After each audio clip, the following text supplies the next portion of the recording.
Bouncing back from a match like that, like I mentioned, especially considering that you could tell Trifecta was trying to make the adjustments to improve how that game was going to pan out. And initially, before they got the reset happen, Hurriwind was first blooded by Verizial at the 2 minutes and 41 second mark. It took them only 5 minutes longer to make the first blood happen for eUnited again, and it was just absolutely abysmal for Trifecta the rest of the way. That, at a higher level of play, it hurts. That's the only thing that can really be said. I mean, there's a lot worse things that could be said, but it probably wouldn't be too appropriate for broadcast. There's no one that wants to deal with that sort of circumstance. It's stream talk. Yeah, it's a terrible place to be. I mean, what's a little bit scary for me, if I'm Trifecta, is the fact that, look, the reverse sweep, it's happened. I mean, it's happened in the SPL. Just this past weekend, I was down in Oceania, and that's how their team won their trip to HRX. So they fell to the reverse sweep, right? So it's definitely possible. However, it is a tall task to come back for 3 separate games in a row with your back against the wall. That mental fatigue really starts to dig in. Mental fatigue, and like I mentioned, I think it's only worse because of the fact that they had a reset in a game where their mid laner was already 0-3 by the 5-minute mark pretty much, and the fact that it happened so much worse on a much larger scale in the very next 10 minutes, that's what makes it really, really brutal. But I do feel as though Trifecta still have a chance. I also am expecting this to be more of that innovative or flavor Trifecta that you would kind of expect to see from these players such as Kiki and Aror.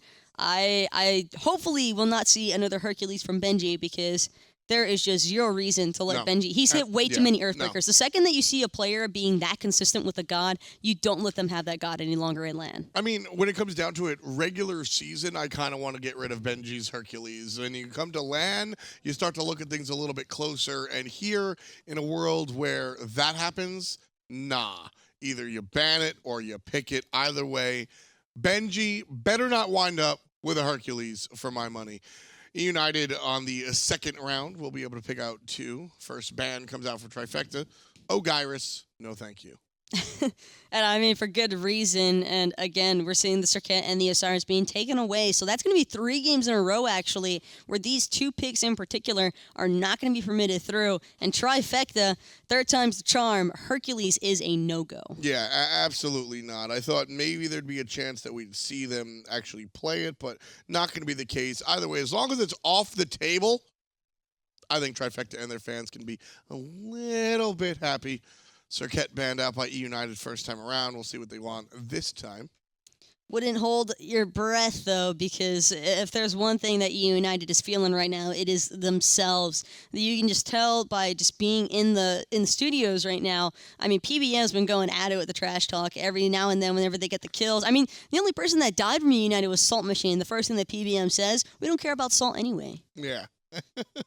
Salt Machine being Benji, of course. But this eUnited team, it's interesting. I say this eUnited team, but every eUnited team has seemed to excel at LAN.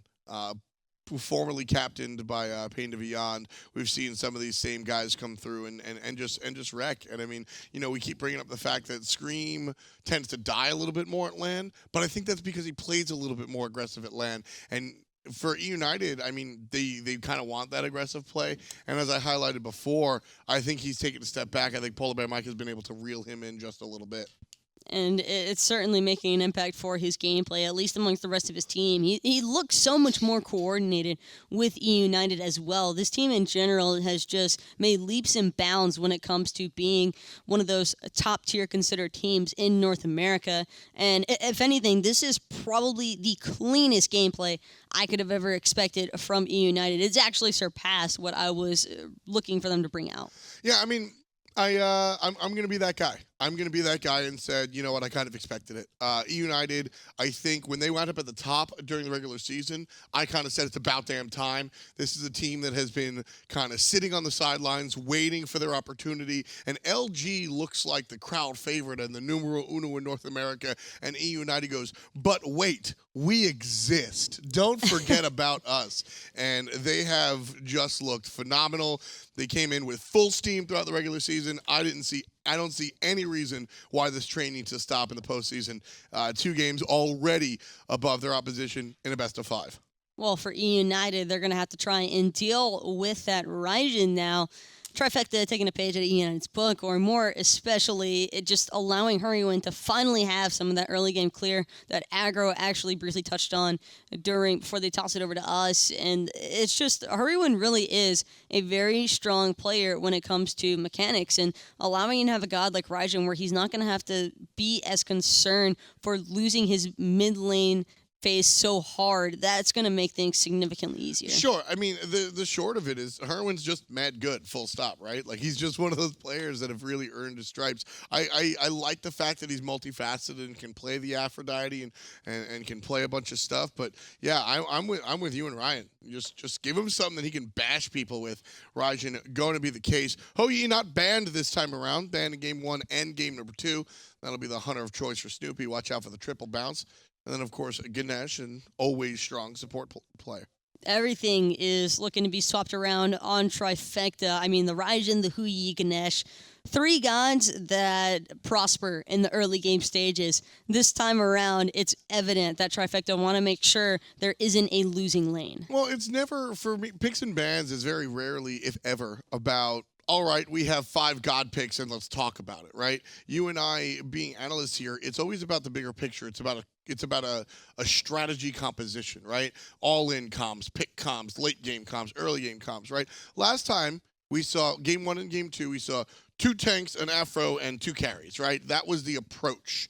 And it didn't work. So Trifecta, it's not about the Afro, it's not about the Ymir. So it's about the fact that the 2 tanks, Afro, 2 carries don't work. So where do they go? A little bit more traditional. Regular mid, regular hunter, regular support. We'll see what they have left to pick. I mean, normally every single team tries to look for gods that are going to be able to sync up with each other. You have the Hou-Yi ultimate combined with those Dharmic pillars. So Sun's collapsing on top of you and the Dharmic providing a slow. It's a lot of control already. A lot more crowd control, at least from Trifecta, which is clearly their mark this time.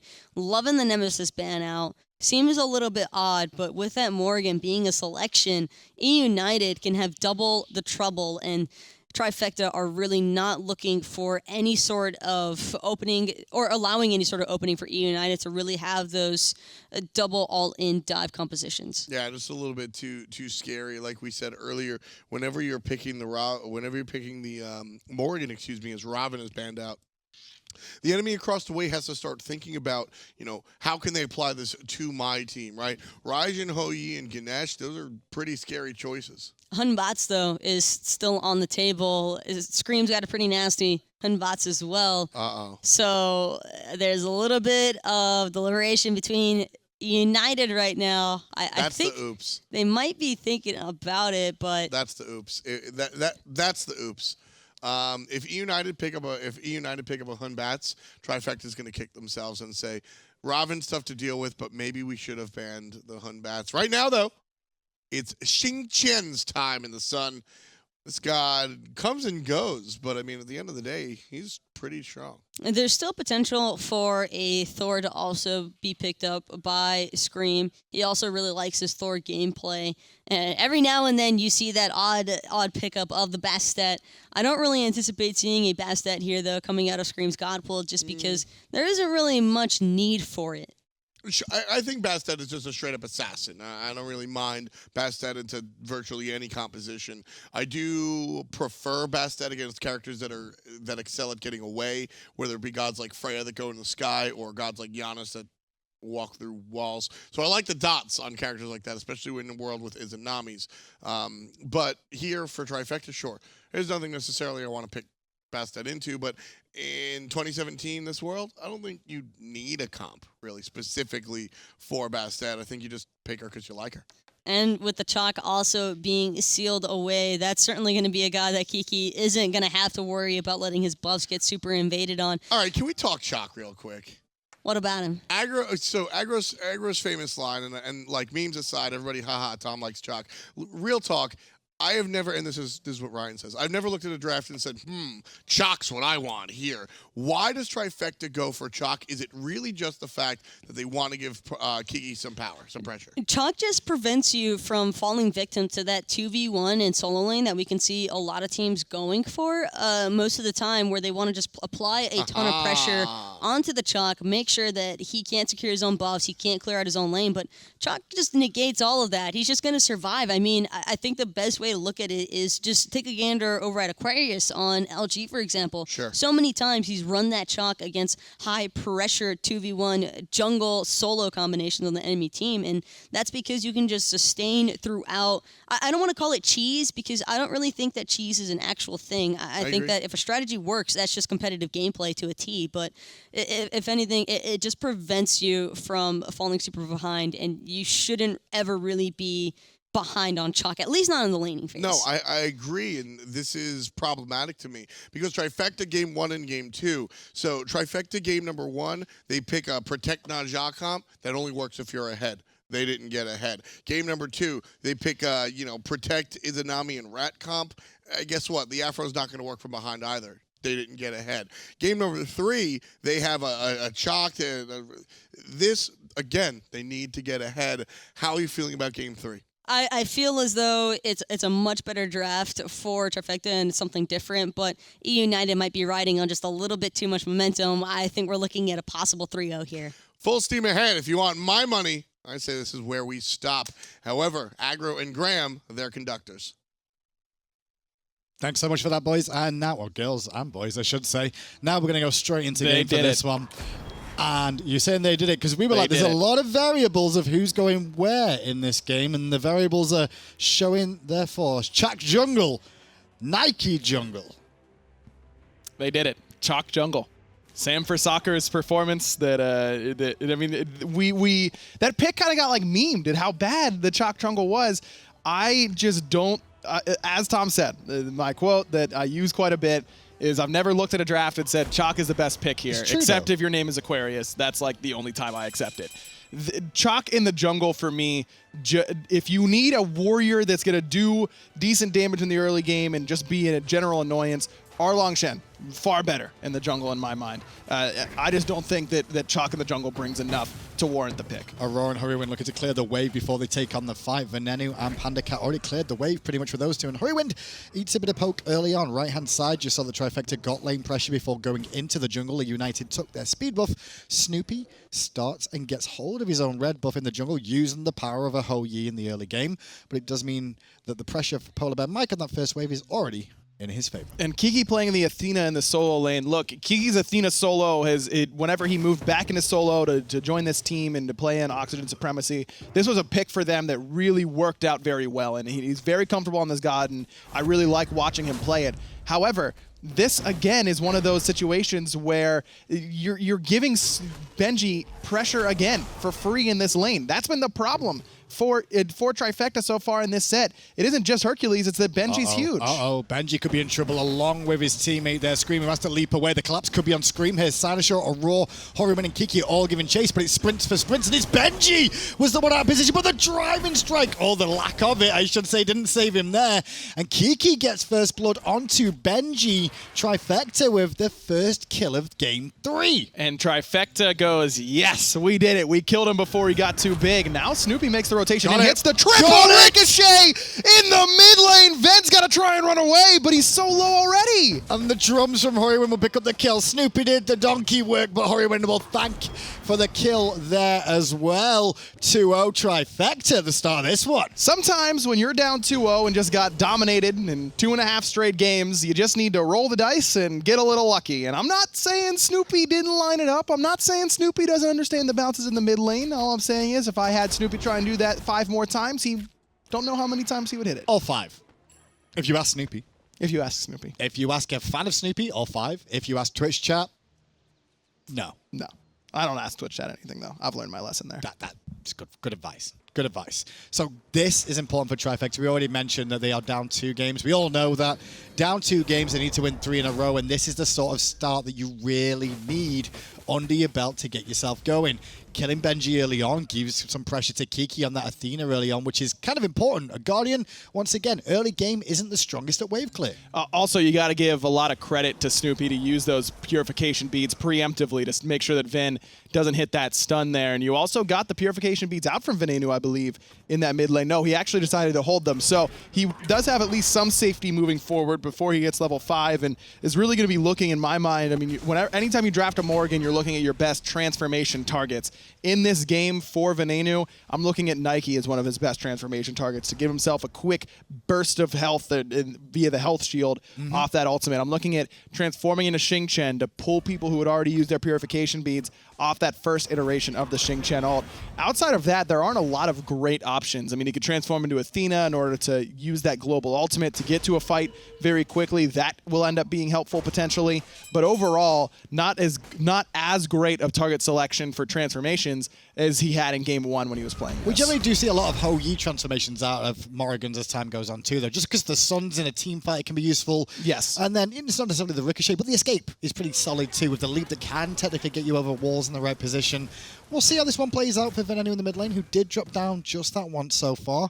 Hurriwind started off with the Soul Trap Rush early on, but didn't invest into the full Book of Toth. Instead, looking for the mobility from those boots. Really just starting off with the Soul Trap because it gives you that big burst of 60 power, and that's as much as you can get from a tier 2 item right away, at least with a viable start in the mid lane. So just using it to kind of carry you through the early game with power and then finishing it off once you finish off your mobility with the boots. Talking about early game carrying you through it, well, that was the issue. Trifecta's had 2 games in a row. Low pressure early on. Game 3, clearly this draft is all about how much pressure can we get on the map at the same time.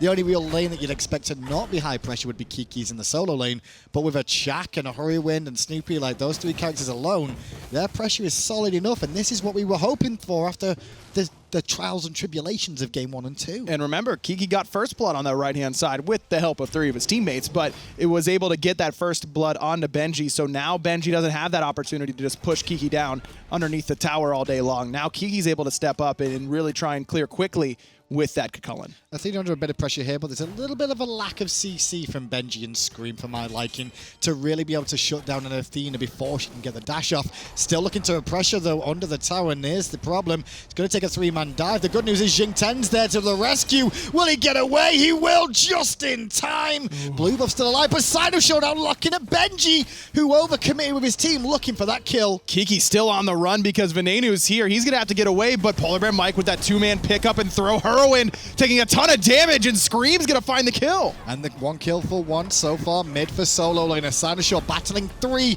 over that blue buff for the time being. Aror trying to support the best he can. Screammmmm, though, looking towards Aror as the rest of eUnited look to take out Cynosure and do so. 3-2 in the standings. Take into account Trifecta already had 2 kills. eUnited win that fight. Hurriwind was just focused down immediately upon entering those Taiko drums, and Screammmmm just doing plenty of damage with that Nike jungle. For me, Cynosure just can't do a lot, and it's not his fault. I mean, Chaac just doesn't do a lot in team fights like that when he's even or, you know, a little bit behind of Screammmmm now in XP, but he was even going into that. Chaac is a character that needs that extra bit of farm to really be that bully, to do that big chunk of damage with the axe throw, to stand in the middle of everything and use the rainstorm to heal up. When you're even, you don't really pose that much of a threat. Kiki and Aror a little bit too far forward on this right-hand side here, looking for those back harpies, running to Screammmmm and Benji. Aror should be okay for now, though. The rotation in from mid from Cynosure and Hurriwind will relieve that pressure after creating it there. I think for me, going back to that fight though, Aggro, once they find that kill, once Kiki escapes and they find the kill, they should have disengaged. They look to defend the blue buff, and I think you can give up the blue knowing that Kiki lived and you managed to kill Benji and think that it's an okay trade without trying to defend anymore. Right, but it's easy to see how Trifecta felt like that was still a fight that they should be able to win, as Kiki might be in trouble again. Benji uses the ultimate, finds the knockup. Kiki's on the run, does have the ultimate again this time, but has to use the sprint trying to get away. No full commit dive this time from eUnited. Don't want to lose Benji once more. Now they are pushing him out. Oh, Benji's diving. Oh, Benji dived, trying to stop the back out of Kiki there, but didn't manage to do so. Instead, he ate a couple of tower shots for it, but that seems to be the idea now. Push Athena out of lane. It's very tricky to kill her with a lack of CC. You can see Benji's the only real one out of those two of that Nike combination that has any pressure. And Kiki's just come back and walks straight into Screammmmm. For a second, I thought, don't get beat down again just as you come back. Right, using that ultimate just to get back to the fight, kind of as a pseudo-teleport. But teleport falling out of the meta in the solo lane, it really can work out well. Watch the wrap around the corner coming out from Scream and Venenu there too. It's PBM, the one that's been the casualty of war here. The ultimate will not save him from Cynosure, who drops the axe in place. Hurriwind tries to return some damage to Scream, who's running back towards the mid lane, and will get away nicely with the speed buff, and Nike's extra passives will start to come into effect. Venenu transforming just in case, and could decide to go in there, decides not to just in case, and wise decision from Venenu. Oh, do the passive stack?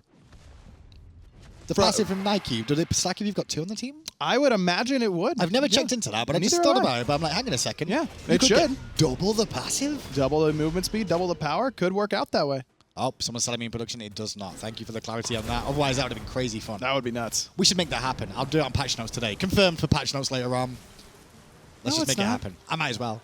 PandaCat tried to take the 2v1, actually missed the stinger, or else he would have found a 2v1 kill there in that duo lane. Something's telling me that PandaCat's been playing a lot of AMC and people haven't been keeping check on it. I think the rest of the world will be keeping note of this now, heading further on into, you know, future games potentially, at least whoever may face him in the finals if they get that far. Trifecta, though, are up in this game for the time being. About 1,000 gold separating these two teams. Trifecta with that lead based off the first blood more than anything else. And this is a much better look so far for Trifecta, not only because they're up a little bit in gold, but because Benji is behind in this lane for the first time all day. I mean, this is the first time that he isn't the one pressuring out the buffs. It's Kiki able to secure his own. It's able to make sure that he can actually get up and clear the wave in this matchup. And Benji usually does have these games where he's really far ahead in the set, and then the enemy team starts to focus him, and he still likes to play as if he has that lead, still likes to play as if he can do whatever he wants, and can end up going a little bit too hard. Now, can the rest of eUnited kind of rein him in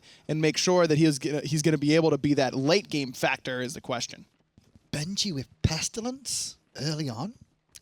He's worried about the damage that Kiki's going to be doing to him, and Hurriwind. Remember, Hurriwind's been the one to do the majority of the damage on the rotations over to that solo lane in the early game. Plus, it's good against the healing from Cynosure on the Chaac. Good against the Devourer's Gauntlet Sustain for Snoopy as well. It's just a fairly cheap magical protection item that gives you plenty of HP, gives you good protection numbers, and the passive doesn't hurt. And I think that's the key, because everyone will be looking at that like, it does anti-heal. Well, the last two games you didn't buy that, and there was people you needed to stop from healing, like, you know, the Aphrodite. Then this game, you're going to go a different route. Well, it is for the health and the magical resistance more than anything else, or the protection. Overall speed buff, taken for Trifecta there in their own jungle, just controlling that. Aror appears in this left-hand side. Snoopy has a level lead at the moment over this AMC in the lane. And Aror here for some support to soak some experience. He's actually got a bit of a lead himself over PolarBearMike Xing 10. And this is actually a better look for Aror as well. We focus so much on Kiki actually getting to be even in a game for once this set, but Aror is as well. They're looking for PandaCat here with Aror coming in. He didn't even notice or care about PolarBearMike and Venenu around the corner. PandaCat's still alive though, gets taunted in by Kiki after the ultimate comes through from him. PolarBearMike's hung around a little bit too long for his own liking. Ricochet to save the day. Snoopy knew about that one too. Another kill for Trifecta. I'll tell you what, are you allowed to have a calculator up there, a protractor, something to get your angles right for these ricochets, because Snoopy has been killing it so far. PandaCat is dead. No chance for him to get away. Cyno's going to get credit. Just cannot go in and try and check that Gold Fury. Did force a reset for the Gold Fury for a second, which generates a little bit more health, allowing Benji and Venenu to turn up. Scream, though, nice and tanky, slows them all down. In comes Benji, too, looking for the big-time ultimate, and will find it. Scream's trying to support the best he can, but he's very low on health. And Venenu with the ultimate as well, turning in towards Nike, but it's Benji that's caught out of position on his own, just trying to get away from Hurriwind, who needs one more auto, and he won't be able to find it. Raijin does not do damage until you follow it up. Beads using Hurry, and Hurry's caught out of position now. Hurriwind's dead. Trifecta get the Gold Fury here, but Hurriwind's going to fall, trying a little bit too hard to get that kill onto Benji. Even with that slight slow from the Raijin, whenever you throw it onto the enemy, it doesn't do damage, as you mentioned, until you pop it. Doesn't do that extra bit of slow until you pop it. A little bit too aggressive there from Trifecta's mid laner, but overall to get, what, 2-3 kills and a Gold Fury just for one member in Hurriwind, certainly a worthwhile trade. Okay, guys in chat, I think we've got a bit of a ball game in this one now, finally. Trifecta looking shades of what they look like at Valencia now, not the state that we saw him in these first 2 games. And a lot of that, we've mentioned, pressure. And Benji there, again, if he's got the massive level lead, he hits a 4-man knockup, he kills everyone by himself. Instead, everyone gets out very low, and so does he at the end of the fight. But it all goes back to that early rotation from Trifecta, putting pressure there for Kiki, trying to relieve some of it that Benji has been applying. And Snoopy managed to get hold of this whole Yi. Snoopy's made impacts in this game enough so far already, yeah, I'll say, that you can really feel it. And now keeping the pressure on Panda. I love what Panda does there. Tries to defend his high by keeping the pressure onto Snoopy himself. And Snoopy's in a bit of trouble. Has to be careful. Scream is coming around the corner. Over the wall comes Scream, and Snoopy's got no leap away. Will get slowed down, forcing Kiki to ult defensively. Cynosure around the corner with the axe though onto PandaCat. And it's Panda now on the run. But that's all Chaac does. The damage is there, and PandaCat's able to get out. Now Scream is going to have to be a little bit concerned, but should have that jump available soon. Good relic usage there by Snoopy, and a great ult by Kiki. This costs, though, Trifecta the tier 1 tower on the right-hand side.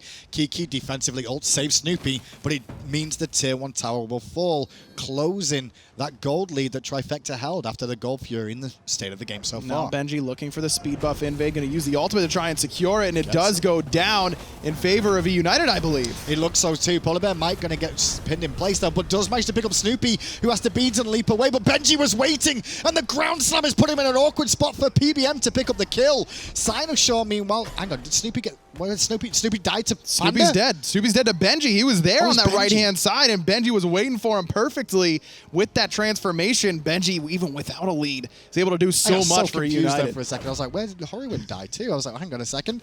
Panda's just free farming. Portal Demon started up by eUnited though. Turning this one round yet again with 2 kills means that this Portal Demon will bring it back to an even game once more. eUnited in the team fights is around 15 minutes. This is Suedo old energy.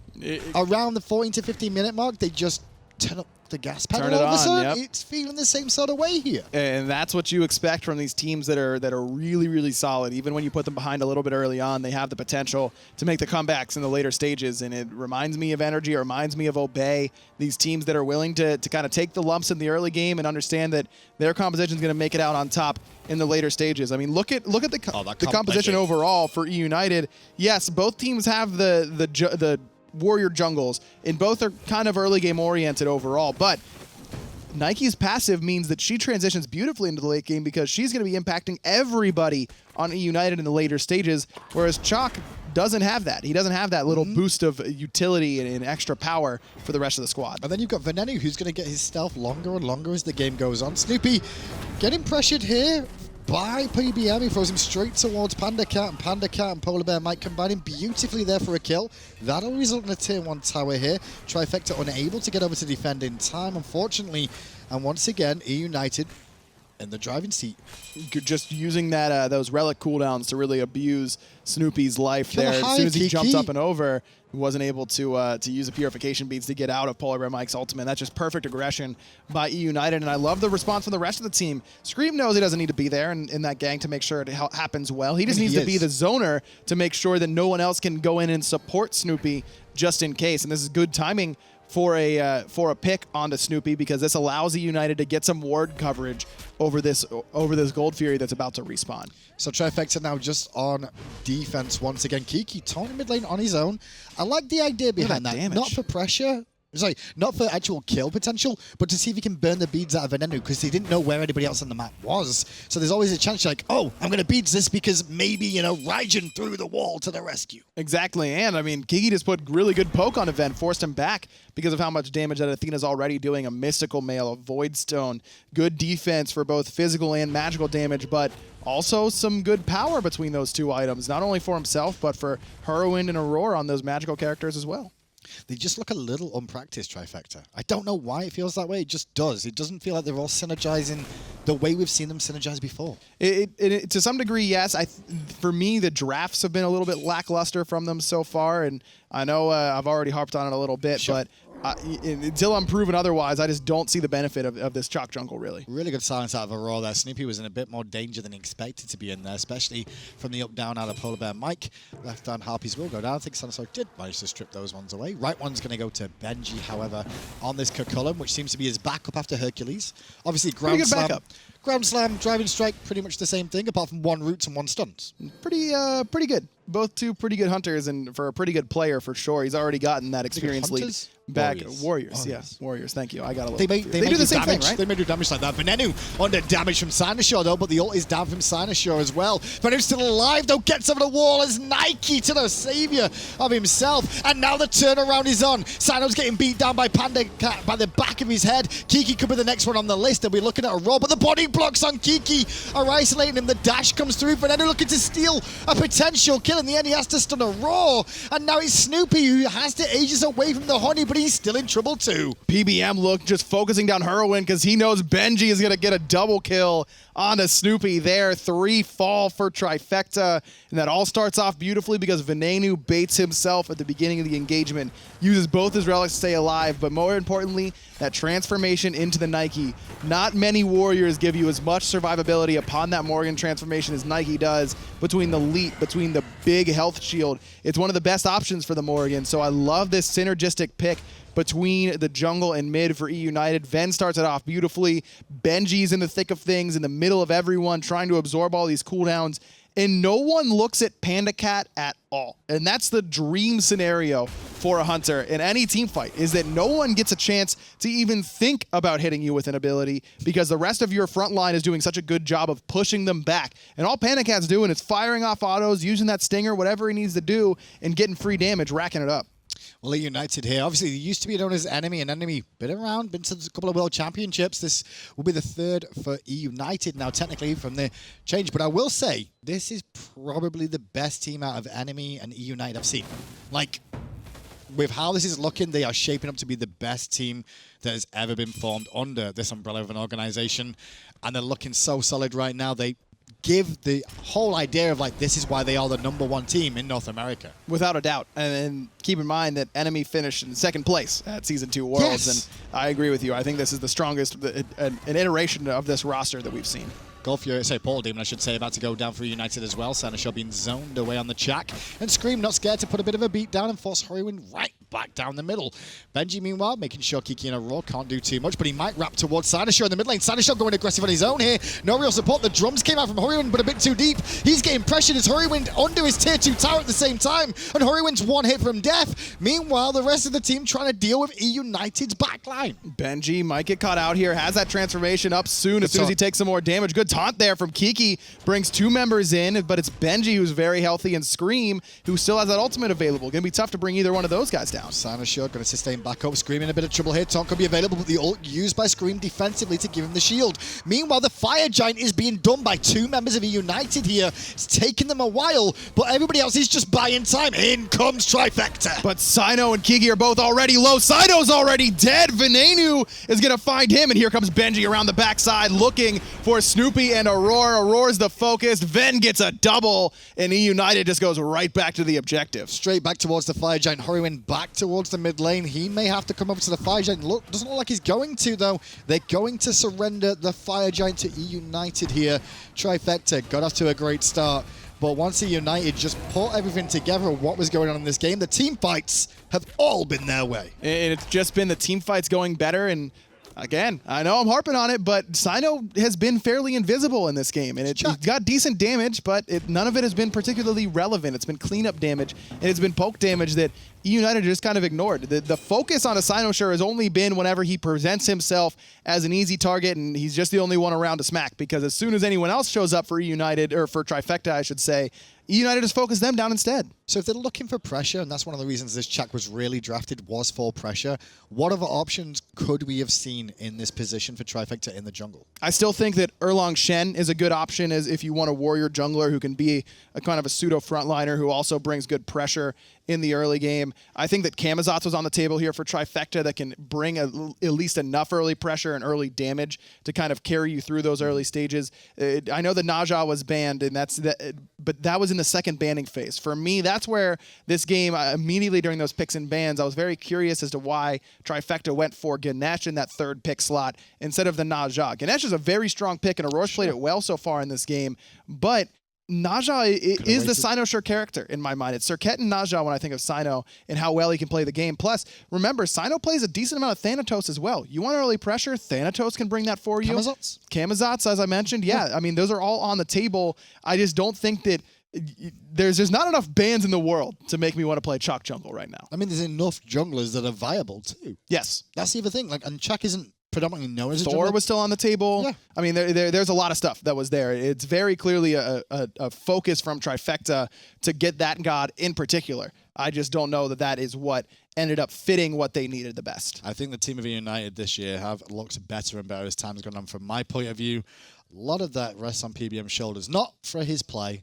more for what he's bringing to the team in terms of unity. He's unifying this team. You can see it on Twitter. He is a memer, but at the same time, it's just calming this team down more than anything else and synergizing them together, finding that balance that felt like it's always been needed for some of those players. Or hyping him up. I mean, he can do it all. I mean, I know FDOT always calls him the player coach sort of mentality for eUnited, but I completely agree. And it's no coincidence to me that PBM joins the team and all of a sudden Screammmmm starts to look like one of the best junglers in the world. And Screammmmm always had that potential. He always had the mechanics. He always had the playmaking potential. It was just the under pressure sometimes, and sometimes the decision-making started to wane a little bit. Having that guy on your team to kind of calm you down, keep you in the right mindset outside of game and in game is very important. So at the moment, you can see a bit of a technical difficulty. But the looks of it for Cynosure here should be taken care of momentarily. We'll give you an update as soon as we have one on this. But 2-0 so far. Game 3 was a better story for Trifecta in the early game, but it's still going the same sort of direction. Obviously, Fire Giant just going the way of eUnited 2 means the next goal for you is probably going to go their way, and a couple of towers too. You're looking at around a 5k gold lead after that. Yeah, it's looking bad for Trifecta right now. The guy who needs to turn it around if they're gonna make the plays is Snoopy and it's Hurriwind. Those are the guys who are going to be doing the majority of the player damage right now. Kiki needs to be setting up for Hurry and for Snoopy as often as possible with those Athena taunts, because that has been a big catalyst potentially for Trifecta, but we haven't really seen a full 5-on-5 engagement quite yet. This team composition for Trifecta wants to fight in the 5-on-5s, but eUnited has done a great job of making sure they don't put themselves in that position. Only whenever they already have found a pick or already have found the objective will they take those engagements. There's signs in the eUnited's composition as well. The way they play these team fights out, there is members of this team that will dance back in with low health. Yes. And that's a sign of a team that are really all on the same wavelength too. It's very risky to be on 10% health and then look to come in with your CC, because when that goes wrong, those fights completely turn. We saw that man on your screen there, Venenu, momentarily. Like, he was one coming in on that Morrigan with such low health, looking to set up for further kills, which resulted in eUnited getting the lead they have now. Yeah, exactly. And it just narrowly missing getting silenced out by Aror, and that would have turned the whole thing. But you're right. eUnited is playing with a ton of confidence, and who can blame them? I mean, they've looked great through the first 2 games of this set. They've looked great through the second half of this game 3, and they didn't fall enough behind to really be too worried about how poorly the beginning of this game 3 went. It wasn't even that bad. I mean, it was Trifecta up maybe 2,000, 3,000 gold at most. This was a pretty a well-controlled descent from eUnited in the early game. That's where you expect to lose it whenever you get a 4-man rotation to the solo lane very early on, and Benji ends up taking 2 spills early. So what does Benji do? Where in the games 1 and 2, he was rotating a lot. He was being the first one to the mid lane to start off the engagements for eUnited or finish off the engagements for eUnited either way. Now he's just sitting in lane. It's Kiki who's the one rotating with that ultimate, and it's Benji sitting in lane, getting that extra farm, knocking down that tower, and all of a sudden, it's Benji who's in the lead again. And all that you can think of from eUnited's point of view as we look at the bananas for sustenance in the background there. Keeps these monkeys going for a minute or 2 longer anyway, that's for sure. The one thing about this, though, is that eUnited and every team here have been focusing the entire year of Super Regionals. Yes. Get to this exact moment, this game, this deciding game that can get you to Worlds, and it's on day 1. Worst case scenario, you lose this, like Trifecta are more than likely looking that way. You have to then play on Friday and Saturday through another 5 different teams to try and skip their way through. Whereas eUnited just have to wait till Sunday now. And those are only 1 game against those 5 teams that you would meet in the group stages. You only get 1 shot. Yeah, and while that might honestly favor a team like Trifecta, who like to play a little bit more weird style, some picks that other teams might not be ready for, that could favor a team like that. It still puts you in a position where you lose 1 game where you shouldn't to some, 1 botched engagement in the early game, and all of a sudden you're really behind the 8 ball when it comes to qualifying for HRX. Well, look at what eUnited did in game 2 of this set so far. I mean, you saw how quickly they they got a lead, grabbed it, and it really crushed the hopes of Trifecta in game 2. That could happen in the best of 1, and then you're already staring, another game into defeat once more. Yeah, it's tough stuff. So you got to make sure you're making the most of your semifinal opportunities. That's why these teams work so hard during the regular season, is to make sure you finish in that top 4, to get yourself in a best of 5 scenario where you only need to win 3 games in order to punch your ticket for Worlds. And Trifecta, certainly with their backs against the wall, trying to make the comeback against eUnited. Not the only LAN you'll see this year. If you do check out the Smite Console League, that'll be starting next Friday, as you saw at the bottom of your screen. And we'll see which console teams manage to make it to hi-rez Expo as well. So 2 weeks back-to-back of Smite LANs. This is just the first endeavor. It's going to be a long couple of weeks. It's the best time of year, Hindu Man. Well, that and HRX, of course. But No, technically that's next year.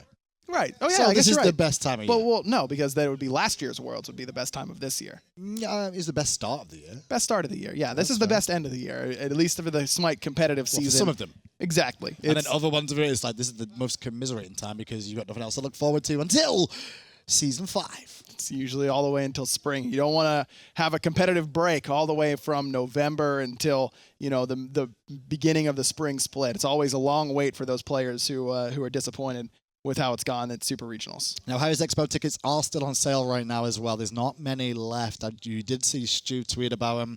He's basically saying we are on our final few tickets remaining. hi-rezexpo.com. There is a code, I believe, for Super Regionals, which gives you a 25%. I didn't get 25. I can only get 15. Yeah, we only get 15. Why did they get that for Super Regionals? I would have sold so many more tickets. Yeah, okay. Okay. The only reason you sell any tickets with your code is because you lie to people and say that they're going to get something special for using your code. They will. If they No, they prove won't. to me that they use my code, that I'll give them some special awards. I don't know. I know you won't. I've not decided what it was. I've not decided what it was whatsoever. But It's going to be something horrible. Why would it be horrible? Or it's going to be like a firm handshake. I'll let you all punch aggro in the face. How's that? You don't get to decide that. I mean, I do. No, you don't. I mean, I'm never saying they're not going to get in trouble for it, but I'm saying you can. Okay. So here's a couple of replays from one of the early games. This was game 2 between eUnited and Trifecta, and this was a sort of lead that was causing them problems. I think Benji sticking to Hurriwind in this game, and we've just seen in the game we're in right now as well, this is the same sort of situation. He's being unchecked. No one's peeling. I mean, you can't really peel Hercules, who's level 18, and you're level 14 as a mid laner, level 15 as your own solo laner. This is, if you're just joining us, Hercules got banned in this game 3, and this highlight reel is why. Yep, Earthbreaker after Earthbreaker after Earthbreaker, and then throw out a boulder for good measure as well, just to secure the kill. There's another one. And it's prime targets every time as well. Obviously, he's going to force beads. If you do manage to get hit by that Earthbreaker, you're going to force the beads on landing to make sure you don't get hit by the driving strike. And then we get to see PandaCat solo Snoopy. Well, Benji's like, I'm going to go old giggle. That's eUnited. I mean, they're not a team who's afraid to spam the VELs, the VETs, letting people know that they feel like they are the best team in North America right now. And after this performance, it's tough to argue them.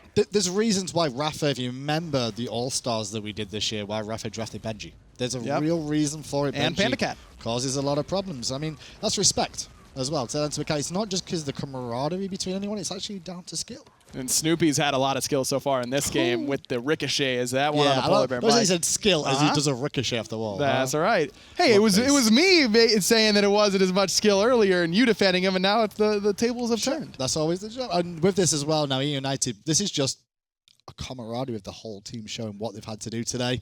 And there they all are on your screen to have a little look. Those new jerseys for the eUnited crew. I love PBM's pose. Just like it's such a PBM way to stand. It's a caster pose. No, that's so many casters do that. No, okay. You shouldn't. No, I know they shouldn't, but they do. No, that's the bad one. They say not smirk on the left hand. Unless your name's Anatoly. Why do they have Benji at the same time as Virizil or Scream on that left hand side? Both of those cheeky little smirks. I mean, have you seen how well they've played? And I think they've earned some cheeky smirks with their regular season performance, and now here today. Now, winner of this set is a best of 5. Just go through one more time. Winner of this set will have to face off against the winner of LG versus Space Station. That set, Space Station versus LG, will be after patch notes today. Patch notes scheduled for around 3 o'clock or just after, but definitely 3 at the earliest. And then following that will be the caster. But the winner of LG versus Space Station, how are you feeling about that one? Man, that's going to be a great set. All the sets at Super Regionals are going to be great sets. I mean, you don't get here without being a top team in your region. For me, I think that Luminosity has the edge. They looked like the better team during the regular season. And Space Station really did start to turn it up towards the end of the split. They started off a little bit rusty with cameraman. Pick someone. He couldn't decide who he was going to. There's so many different stars on the stage that they couldn't decide. Look, Space Station would, with the addition of Zapman and Scary D at the beginning of the split, didn't look particularly solid. But it just took a little bit of time. Those two side lanes have kind of started to assimilate, and everyone on Space Station is working on a higher level. I think we're in for a long set at the end of today. I truly think that those two teams, and it's such a classic matchup, right? Bera versus Zap at LAN. These are two classic North American teams that just play super aggressive and try and beat you down, and not that EU methodical sort of style. This is a classic NA Super Regionals matchup. Bera versus Zap. And the funny thing is, I wasn't going to do any stats, but I'm going to do this one because this is one of my favorite ones. Barracuda win rate at LAN is 60.56%.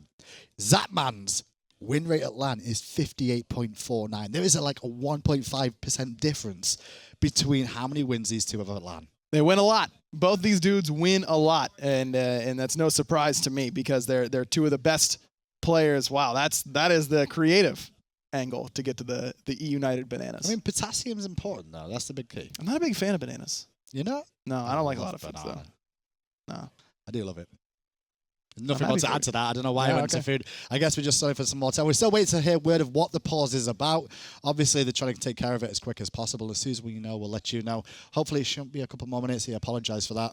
Overall, a few technical difficulties on the first day. It happens now and again, unfortunately. But these players, it's so important that, yeah, we will take extra time to make sure that everything's good to go because we don't want anything to cause more problems. And I'll tell you what, I mean, this is a lot of times when we're talking about these longer pauses for teams that are losing, we talk about how it's a good opportunity to try and reset your mind and get back into the game, refocus.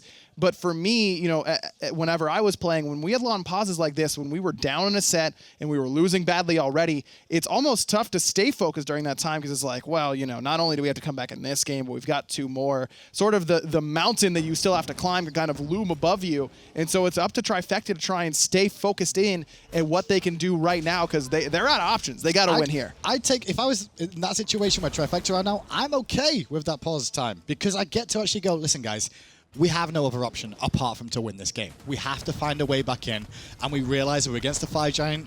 We've got the Gold Fury coming up soon after. We knew we were going to lose Towers too, but we need to find some sort of window to get back into this. Where will the focal point be?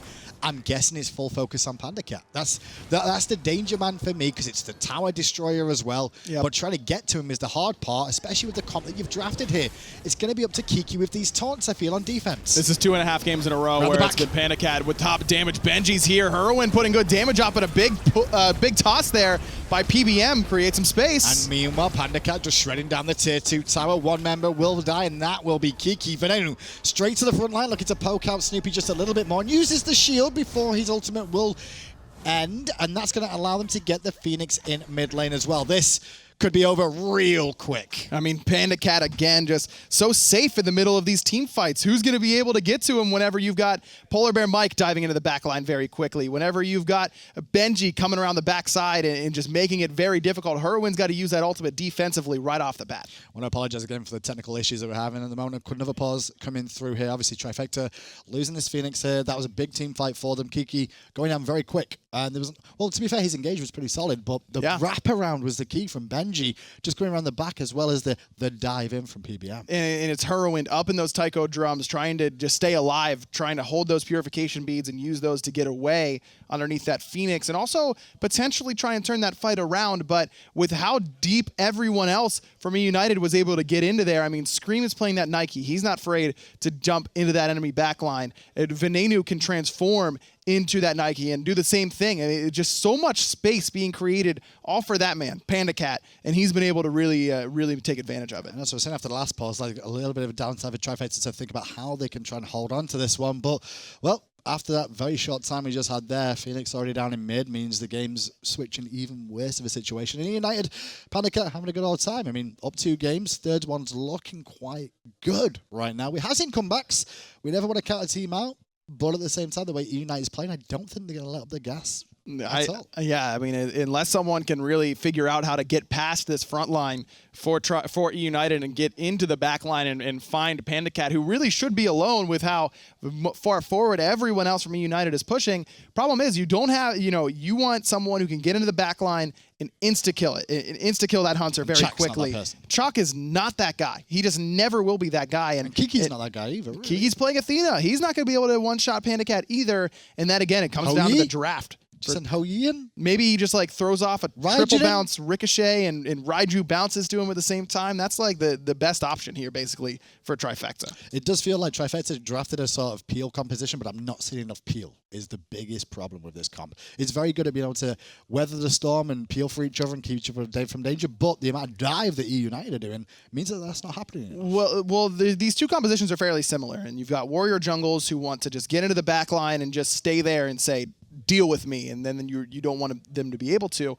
But whenever two similar compositions end up facing off, the one that gets the initial big lead, not the small lead that Trifecta was able to get to, but the bigger lead that eUnited was able to seize away, then when you've got two compositions that do the same thing, and then you give one the tools to do it, and the other doesn't have those, the gold, the experience, the items, then it's going to be pretty obvious which one looks better. In this composition, eUnited looks better because they're the ones who got the tools to execute properly. Well, a lot of people said eUnited should win this set. I don't think anybody would have expected it as clean. I kind of had it as a 3-1 eUnited coming into today. I was like, I'm feeling it's going to be eUnited with their performance so far, but I'm not going to count Trifecta out based off the fact of their performances at Valencia. Yeah. And technically their changes in roster with Ionic moving away for Aror to step in. I expected that would work out well, and their online performance, they've struggled a little bit this year, but they're still here. They're still in the top 4. It's true, and just don't have the, just haven't had it so far today. I mean, Snoopy's had it in game 3, but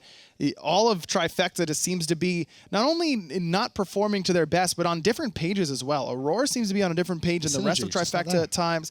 The synergy, you're right, just doesn't seem to be there for Trifecta so far in this set. Now, the good news is it's not like they came all the way here for one best of 5 and they're going home. They've still got Friday and Saturday to play if they do end up losing this set, but they've got to come to it quickly because, like we've talked about a lot, that's a bunch of best-of-1 games, and you can't afford to drop a game where you get a lead or drop a game where you feel like you won the picks and bans pretty heavily. Every single point in those best-of-1s is going to count. Well, this time of year, you'll see all the teams start to qualify for hi-rez Expo. Australia locked in one of their teams, Southeast Asia as well. Brazil is happening next weekend for their team to be locked in. And following that, Latin America will have theirs the week after. So most of the teams will have results for either the next 2 or 3 weeks. And it's all in the name of getting ready for HRX, which is just the best. If you haven't had a chance to come down to Atlanta and join us for it. No, he's on Eager. It's...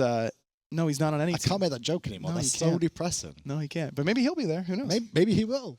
Maybe he will. Maybe he could use SPL 25 to get 25% off on his tickets. He could well do so. That could work out pretty well as well. So with that, I'm after shouting at me then trying to sell his ticket code, but that's not going to work. FDOT even has a ticket code?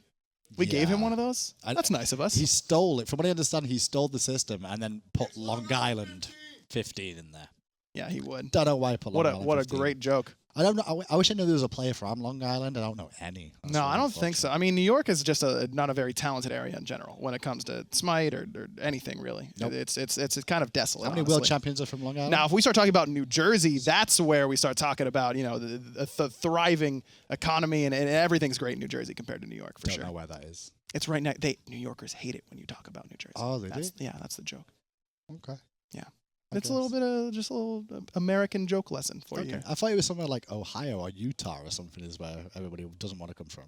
I mean, those places are all right. Oh, okay. It's not so bad. Okay. Yeah, no, it's fine. The poll's still going on, guys. I do apologize once again for the technical issues during this set today. We are trying to get them taken care of. There is still patch notes to come at 3 o'clock today as well. Following that, the caster will reveal whether Ron Jobber or La Tigress will actually win that $10,000 prize and be appearing in some form at hi-rez Expo.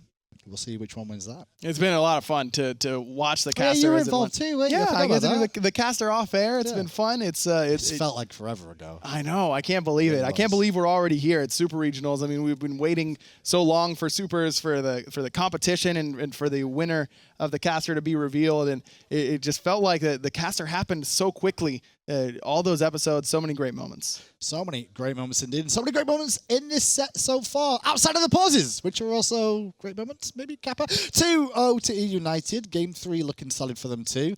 And that will put them into a very good position for Sunday to take on either LG or Space Station. If we're going to see Space Station, either Space Station or LG against eUnited, from what I can see so far, I think eUnited is looking good for the #1 seed. I'll tell you what, I mean, they looked like the best team in North America during the online phase, and their only loss all split was to Luminosity with that split in the final week of the regular season play. Luminosity ended up looking really, really good against eUnited too. And keep in mind, those two teams are scrim partners. They play basically exclusively each other for their practice. So you know if it does end up being Luminosity up against eUnited, there's going to be two teams that are very familiar with each other, very familiar with the picks, the bans, how they like to play the map in certain situations. And those games with scrim partners, when they end up playing each other at LAN, are always pretty interesting. Just been told less than 60 seconds. Get your timers going. We'll be timing as well as this goes on. Can you watch out? It's out. It's always, what do you mean? Like, do I have It's to... got no seconds, has it? No, Oh, look at that. That was quicker than 60 seconds. Oh, my goodness. Well, Middle Phoenix is down. eUnited going to head straight over to the left-hand Phoenix and look to continue the pressure. And in goes Cynosure. He's got that Blink ultimate available. Pokes down PandaCat to about half HP, but then all of eUnited say, thanks for delivering another kill for us. Oh. Panda gets a roar. Cyno might be able to escape, at least for the moment. You're running the wrong way. You're running the wrong way. That's the right way. Benji going to make sure he gives him a quick trip back.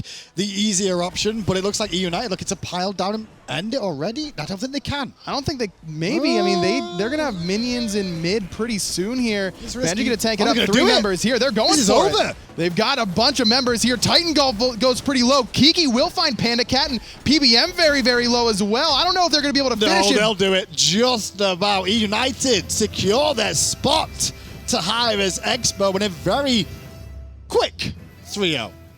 Quick 3-0 for eUnited, no doubt about it. In game time quick. Yeah, that's in game what I time. meant. Yeah. Exactly. These guys have put in a lot of work during Season 4, and to punch your ticket emphatically to go to Worlds like that has got to be a rewarding feeling. What's Chaos doing there? He's supposed to be hi-rez now. He's our team. He can't be one-sided like that.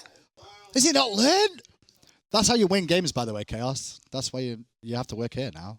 That's why he has to work I just here said now. he's part of our team. You're know, but not I'm going to roast him like that. I mean, it's the same way I roast you. Like, that's why you're here, because they weren't good enough. Yeah, but Chaos was like actually good. I mean, not good enough to stay on the team, clearly. Venenu's crushing. He is crushing. He played great all set long. I mean, all of eUnited really did. It really did indeed, and that's a great performance from eUnited. That is the first set of the day so far. eUnited secure their spot to hi-rez Expo. They still have to face off against either Space Station or LG for the #1 spot in North America, which will be decided on Sunday. Meanwhile, though, we'll see Trifecta slip down to the wild card stage, where they'll play in the group alongside Energy and Noble, who are the only 2 teams confirmed in that group so far. Yeah, Trifecta's got to try and figure out what went wrong for them here, whether it's just picks and bans, whether it's the synergy between them, the personal play, whatever it may be. They've got an extra day now. They can rest the rest of today, watch the semifinals in EU tomorrow, and then they've got to come ready to play on Friday. I still think this team has a lot of potential to come out of these group stages and turn it around and make it to Worlds, but they cannot hesitate. They've got to come out of the gates firing. Well, let's head over to the desk to close out this set and show us exactly. Break it down, boys. How did it go? 3-0 eUnited. That's right, Graham. 3-zip. Trifecta could not find themselves on the board whatsoever, even though they changed things up at game number 3. I mean, we'll dive deep, but real quick, surface level, what was the issue? They weren't as good as eUnited. It looked like eUnited had a much better handle on the meta for me. That's it for me as well. I mean, I sort of insinuated we're, on the surface level, let's talk about it. At the end of the day, I think that we just saw a better team come out versus Trifecta. I think eUnited just was the stronger squad, hitting more of their abilities. Just at the end of the day, one team played better Smite. I don't think it came down to picks and bans. I don't think it came down to anything but playing better. Well, I think the drafts were a little bit of it as well, but I think a lot of that was to do with the understanding of the meta as well. So I felt like eUnited, they would draft, they could draft any number of picks that suited their style here. Whereas it felt like Trifecta kind of came in with that Afro game plan. It didn't work out. 2 tanks, they wanted to sustain through team fights. It didn't work. They couldn't get to the stage in the game where it would carry them. They switched it up, and it didn't look like they really had a good idea to play the meta the way that eUnited were when they went toe-to-toe. Yeah, it was pretty rough for Trifecta coming up to it. We saw a number of times Kiki looked really strong. Individuals looked really strong in Trifecta, but the squad as a unit never really seemed to sort of come together. Well as across the way, eUnited looked anything but individual. They just looked as one strong team. Yeah, I think there were flashes of brilliance. You saw Snoopy on the Hou-Yi looking like a really strong player there. He was really showing what he could do out there. But the flashes of brilliance were few and far between, whereas you saw guys like Benji, you saw PandaCat consistently popping off, consistently doing a lot of damage in team fights and just looking incredible out there. Yeah, I mean, well, consistently, PandaCat over lands has been the most damaging player on average. 21,500 damage for him per game on average, and obviously continuing that trend here. Just give him whatever and let him hard carry. We saw him on the AMC games 1 and 2, and I mean, just was tearing it up. I didn't see the damage numbers there, but I think they finished the games a bit too quickly for him to be keeping up those averages, you know? Like, how are you supposed to do 20k damage in a 20-minute game? It's tough. I mean, well, to be fair to him, he's actually done it before on characters like Artemis. AMC, probably one of those gods that can do the same as well. Yeah, absolutely, with the poke damage coming out from the bees and lane, and then once he's big, you know, he's just going to be absolutely swinging through those frontliners, backliners. He doesn't really care. Yeah, I mean, PandaCat absolutely helped his team find out some of these wins. That's going to be 2 wins for him and his unit above Trifecta, so they're going to be the first team qualifying to HRX by making their way through the semifinals. Later on today, we'll take a look at the other semifinal, which is going to be Space Station Gaming versus LG. And, of course, tomorrow we'll take a look at the Europeans. But so, LG, Space Station, just what's your feel on the pulse? So I think it'll be really interesting to watch. I'm excited to watch Barracuda versus Zapman again, I think. Zapman, this split didn't look like Zapman of old, to be honest. I think Barracuda is still looking great. I think the addition of Aquarius to LG will mean that they are the better team. I think that's a really good pickup for them. Yeah, I think so as well. I think it's going to be very interesting watching these teams really go head-to-head. And, of course, you know, one of these teams will absolutely make it to Worlds, and the second team will try to make it to Worlds. You hopefully can make it to Worlds as well. If the teams win at Worlds, well, they're going to win a whole bunch of money. However, you are going to get the SWC Digital Loot Pack. You get a whole bunch of cute little skins there. Queen Afro, King Thor. I really thought his name was King Kenneth, but that's a different story. And a whole bunch of other stuff. So really fun stuff as far as that's concerned. Yeah, don't forget the rings that we can win at Worlds, too. That's the more important thing, right? The rings and the trophy. I'm not out here for the money. See, I love that answer. And real talk, those rings are really cool. If you haven't seen them, just talk to Adapting. He wears his ring Ask all an the NRG time. member. Maybe they can lend me one. They wear them all the time. Definitely want to see that. But I understand HRX in Atlanta every year, so a little bit hard for folks to get here. So if you want to watch remotely, of course, you can visit one of your local theaters. Coke Theaters, thankfully, are putting on a fantastic setup. Oh, look at this graphic. I haven't seen this before, but that is an adorable Fenrir. An adorable Fenrir. That's the one you're going for. Yeah. It's a dog. All right, okay. It's a cute dog. I'll give you it, yeah. No? Oh, he was a good boy. Of course. I mean, what were you looking at? I was looking at the Ratatusker, man. Sneaking around the shoulder. Yeah, the dog. I'm with the dog. I like the Fenrir Ratatusker thing that's going on, you know? You like the rat better than the dog? Well, no, I like you better than aggro. Even Ratatasker is going to be at Worlds. You can be at Worlds, too. 25% off of your HRX tickets, Super Regionals. Go ahead and, well, this time it's going to be select esports content, but you can also go to hi-rezexpo.com. 25% off virtually everything. Can I get 25% off a date with you, Hazer? Yeah. As long as you take me somewhere nice and treat me right. We're going to Cheeky Nando's. Coming up next is going to be Ryan standing by with our very own Polar Bear Michael. How's it going? Thank you very much, guys. PBM, first of all, congratulations. You're going to Worlds. How does it feel? Feels great. We put in a ton of work. We felt super confident. I'm just relieved. Talk me through what you were feeling like during all of those pauses. You had a lot of downtime during that set. What was going through your mind? Well, everyone on my team just trolls nonstop, so I tried to keep them focused. Obviously, I'm always lasered in. You know, I never joke around, so it went well. We were fine. Okay, so what were you trolling about? Let's be. What were you trolling about? Excuse me? Yeah, you, the troll. No. Yeah, you. Wait, no, if I could finish the statement? Yeah. No, if you could just answer the question No, real I don't quick. troll. No. Unbelievable. This is already going horribly. PBM, I mean, talk to me about your team's kind of growth through this Season 4. You joining this team has been such a catalyst, at least from outside looking in. All of a sudden, when you join, everyone seems to get more consistent. Is it just that simple? I think I just made the team fun. Like I just tried to focus on. We knew that they were good players. I mean, they finished first seed in season 3. They were still good. I just tried to focus on having fun, and I think Ven did the same, and we just got along. What was it about this matchup in particular against Trifecta? I mean, were you ready for the Aphrodite pick? I mean, you made that set look pretty easy. We had a feeling of what they might play. We were actually really scared going into this because they've been known to like run cheesy stuff, but I think we just kind of got too far ahead for them to do what they wanted to do. Benji just played lights out no matter what. I mean, the Hercules the first 2 games was just sick. I mean, even the Chulainn when he falls behind early. This guy has been a land monster for a long time. How is it just knowing that your solo laner is going to pop off every game? Yeah, I don't know. I love playing with Benji because he trolls every scrim and then just says like, yeah, I'm a LAN only player, so you guys have to get me there. So we got him there, and then he played well, so I love him.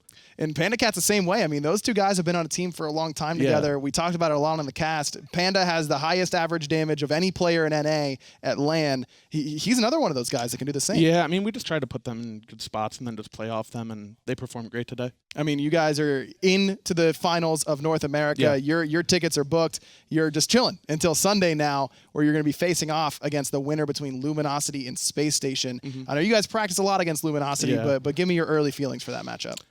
I think if Space Station can adapt mid-set and have their own strategies, I think they'll be good. I think if they play the same meta that LG plays, I think they're going to get just basically stomped. I mean, you guys in Luminosity have kind of seemed to form a kind of similar play style by practicing so much against one another. Yeah. Is that kind of what happens whenever you find a scrim partner that's at a high level? I think we play a little bit different. I don't think you should expect the same thing that you saw with us with them, but there probably are patterns that SSG could pick up.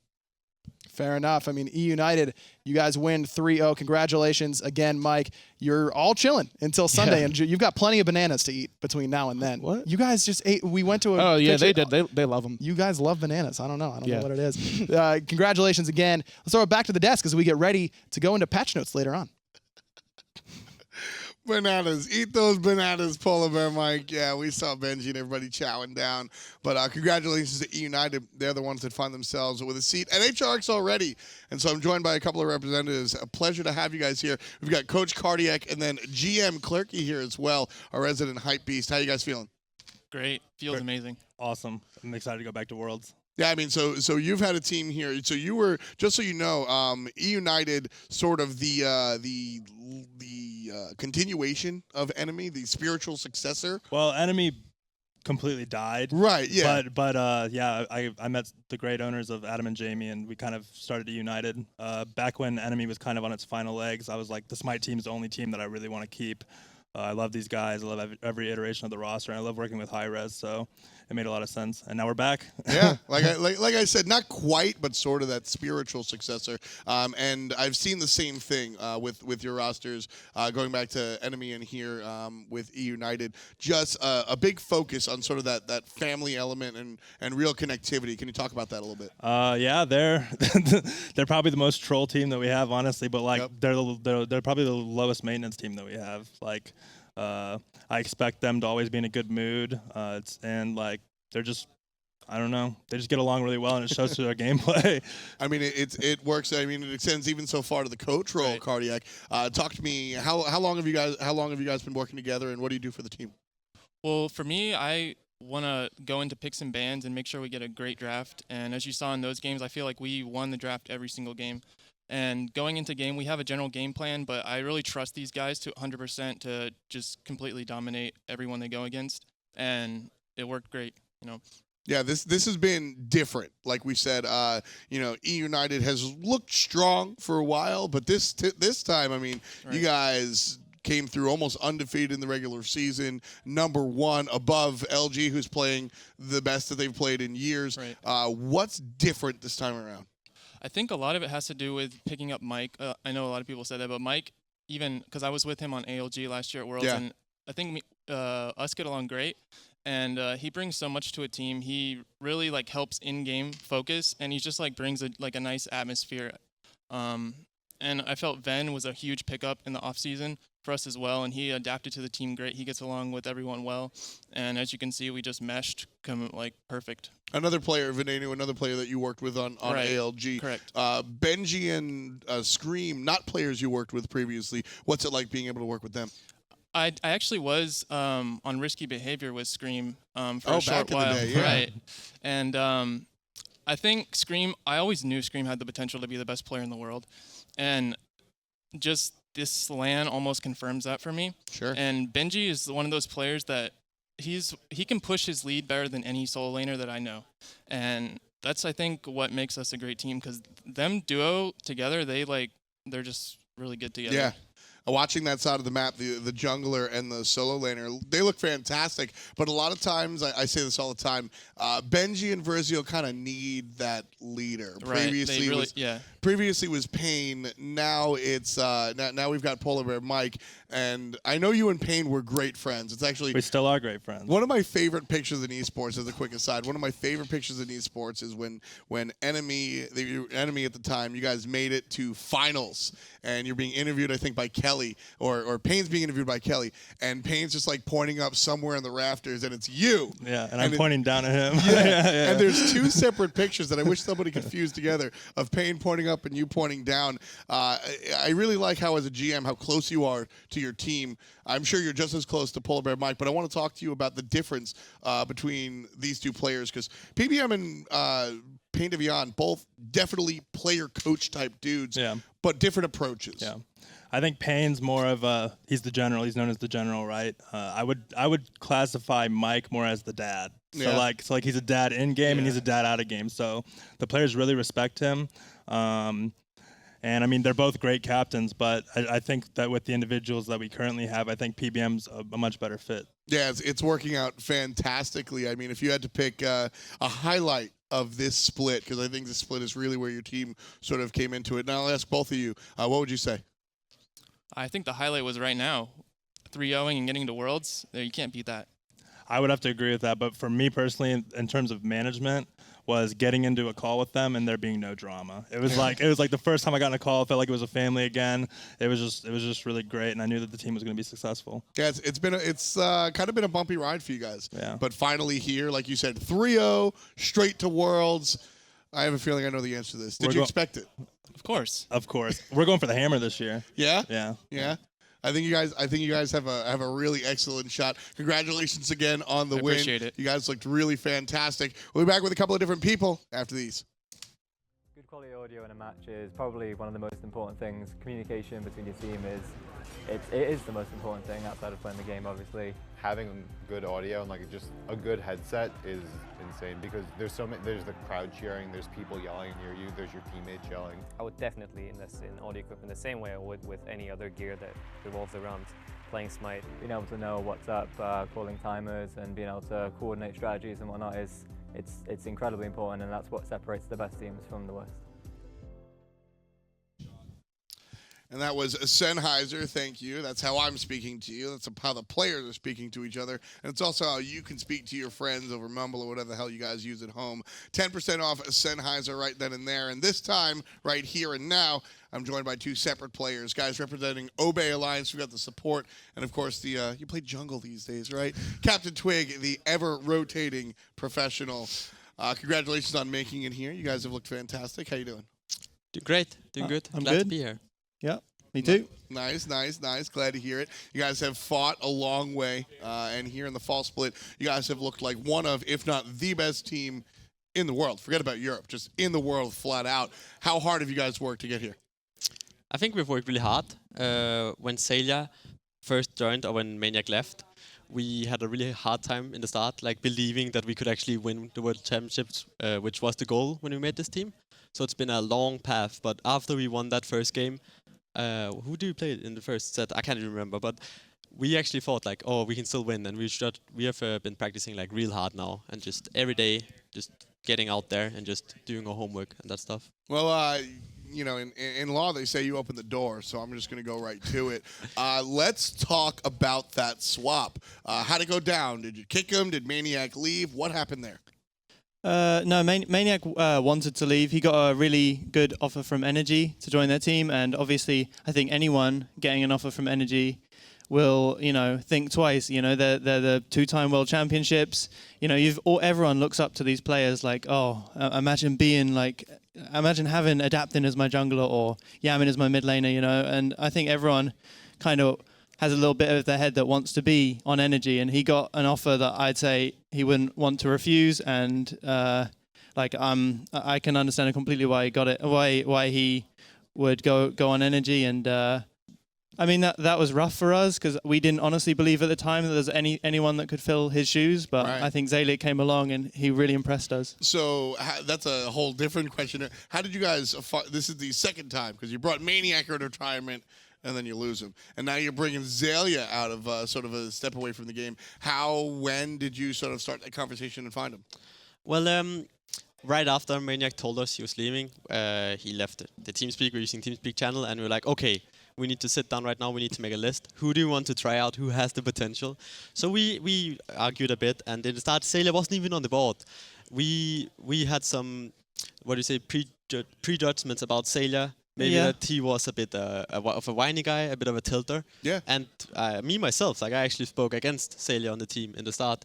But I got to play some ranked with him, talk to him, and he seemed really nice. And he climbed from like the unexpected choice to being the clear choice. Clear top choice. After some scrims. Can you tell us who else was on that list, or is that going to stay under wraps? I'd say...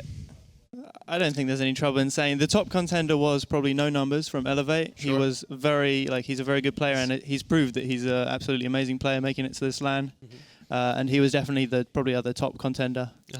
Yeah, he looked really strong, but obviously you guys wound up with Xaylia. You know, I had heard the same. I don't think it's any secret, especially behind the scenes. And I think recently it started to creep forward that, you know, Xaylia on a team can be kind of problematic or tough to deal with. You know, like you said, I think you mentioned the word whiny, just like an issue, but clearly not a problem for you guys. Nope, not at all. Talk to me about was it a change that you guys worked with? Did you just come in nice and fresh?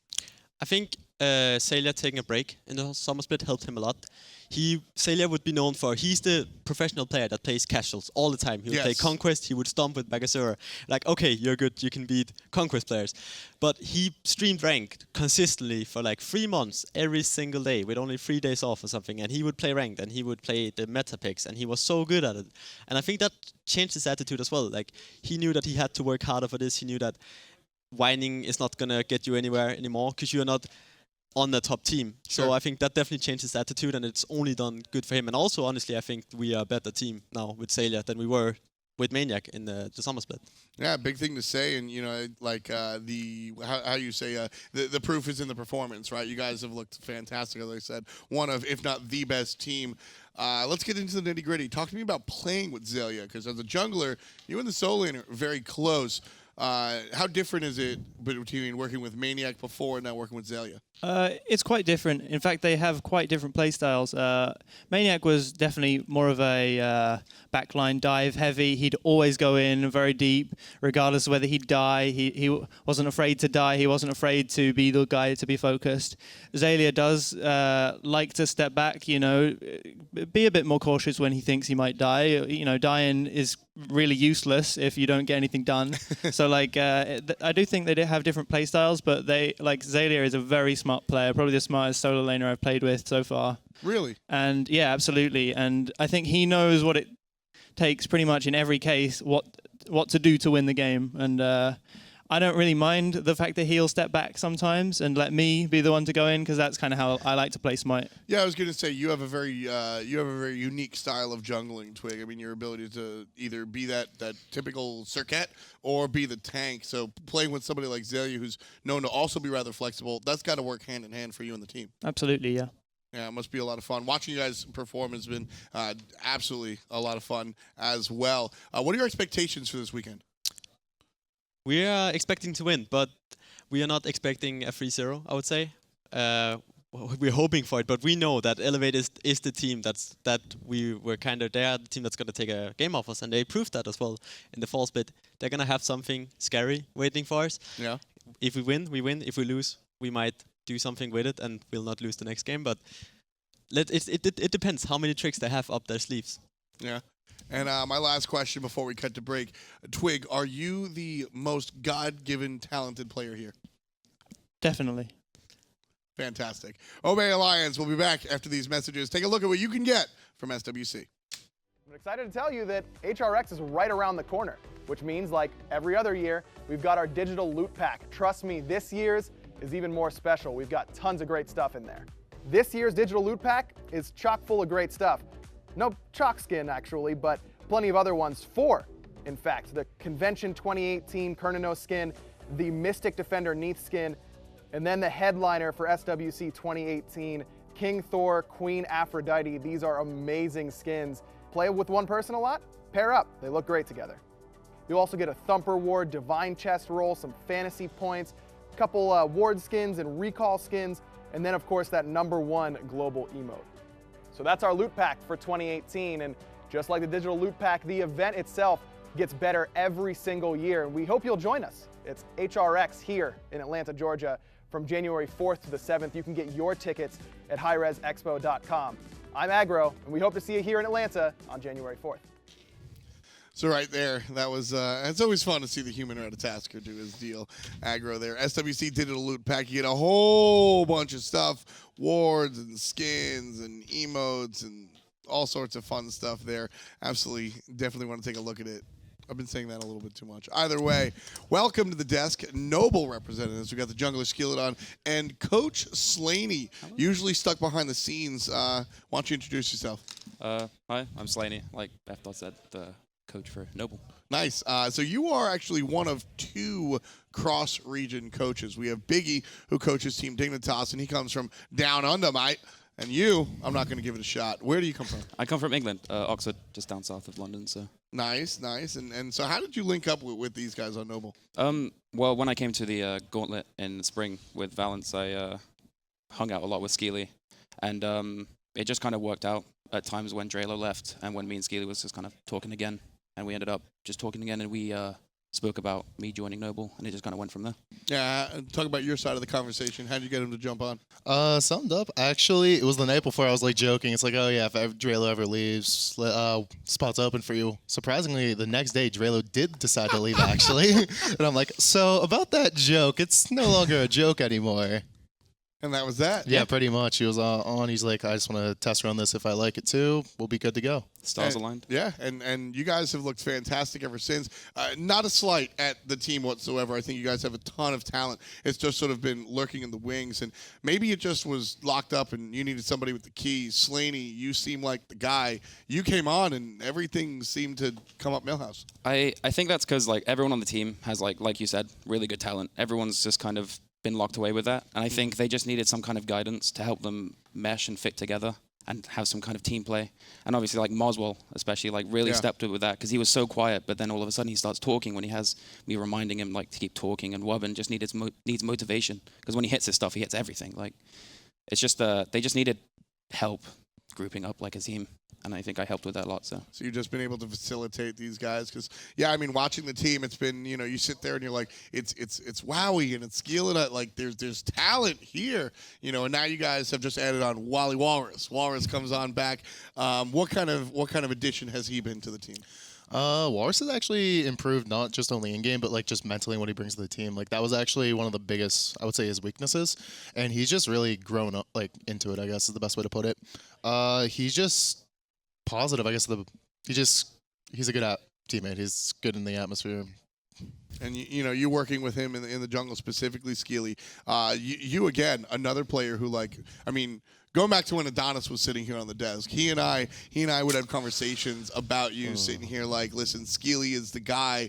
When's he gonna step up? When's he gonna show it? And you're showing it now. Well, talk to me about the journey. What was that like? You know, how have you come so far to actually be able to show everybody your talent level? Pretty much I needed to learn to pull back. I only had like one mode. It was just you W key and keep pressing forward. And I eventually just realized like, oh, sometimes I have to give stuff up. We'll win victories elsewhere on the map. And I think that's the big thing about me becoming more consistent in my play. Sure. Yeah, and you guys have definitely capitalized off of it, obviously earning your way here to Super Regionals, looking pretty damn strong, I think, in the fall split. There used to be this large gap, right? You'd have a couple of top teams and then Noble and whoever Noble was with, right? And now something a little bit different. I don't think you guys are the butt of every joke. Even and I mean, even if you caught my my SPL recaps, you know, even there, I mean, you guys, even in the losses, looked better. You boiled it down to just bringing the team together a little bit. On the field itself, what feels different there? Because it looks different. Pretty much as he said, it just feels like we're an actual team now. We're not just a group of 5 players anymore. Like, if Wubbin wants to do something, it's like we can try doing it. We're just listening to each other a lot more is the key thing I would say, instead of just one person trying to like do everything. And it's like I said, it's certainly worked out. You guys turning over a new leaf here in the fall split going forward. What are your expectations for this weekend? We're gonna just win every game easy. Might drop a kill, I don't know. Coach Chulainn looks like he wants to discipline you after that one. I feel like we've got very different things from between the interview and then this. How did it go from getting losing every game and being proud of a kill? You know, just something just happened when I last came night up here. Today. Yeah. There it is. I have confidence now. I mean, real talk. I mean, jokes aside, sometimes it's just being able to like hang out and be with your squad. I mean, there's so much difference. I don't know if the fans at home can really fathom. You guys are talking online, you know, for months at a time, and then you're able to like sit here and like physically look at each other, and you know that's a big deal. Yeah, that's it's just so relaxing, calming, being able to look to my left, look to my right. I'm like, this is the group of guys I'm going to get this done with. It's just reassuring, really. Except for when you see Wubbin, then you're like, oh, God. Yeah, I can feel that one. I definitely understand that one a lot. But, you know, last question before we wrap up, guys. I want to talk again about sort of that feeling. You guys look so different. I can't even put it into words. And you guys stepped out. You mentioned it just like, these are the guys. Have you felt that before where you have like, you can depend on this team? Because I feel like watching you play, you guys are playing like there's somebody to depend on. The only time I've ever really felt that was actually last Gauntlet with OS, and well, look how that turned out. Yeah. I'm expecting something really similar to that, honestly, except this time we're going to go the full way. You're going to surprise a lot of fans here? Oh, yeah, for sure. It's going to be a lot of fun. Once again, this is Jungler Skilladon and Coach Slaney for Noble. Coming up in just about 15 minutes, we have patch notes followed by the finalization of the caster. Stay tuned. We'll see you in just a little bit.